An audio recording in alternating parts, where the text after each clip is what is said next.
This is Casey Smith, FLW Pro. We're going to talk about the Ned rig a little bit today. It's something that I've really started to use and experiment a lot with the last few years.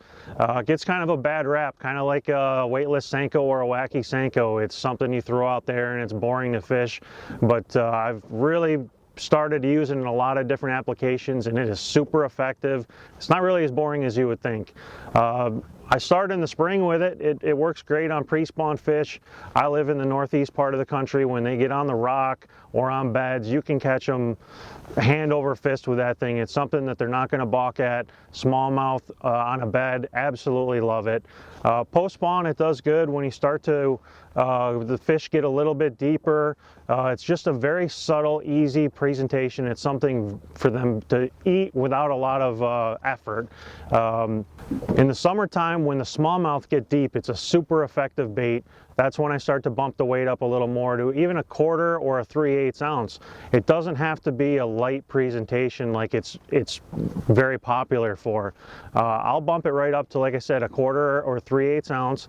I'll drag it around in the current on the St. Lawrence River, drag it around on Erie, or even vertically drop it in place of a drop shot. There's really no limits to how you're fishing it when you get deep.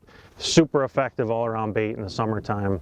Tackle-wise, you don't have to get too crazy. I stick to a 7-foot medium or medium heavy action rod, spinning tackle of course. I use a 8 or a 10-pound braided main line with a 6 or 8-pound fluorocarbon leader. Occasionally I'll go up to 10, but you don't want to get too heavy with that leader line because you don't want it to pull the bait around.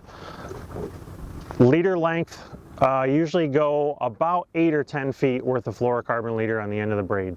For baits, it's hard to go wrong with just the regular Z-Man Finesse TRD. I'll throw the big TRD a little bit, but I do prefer the Finesse TRD. There's a lot of good other options on the market. RoboWorm makes a good one. The Yum one that just came out this summer is also a good choice. And I do like to use a little bit beefier hook. This Jewel hook has a little bit beefier hook. I find that risking a little bit of flex in the hook with a super finesse hook, even though it's finesse fishing, your tackle doesn't have to be super finesse.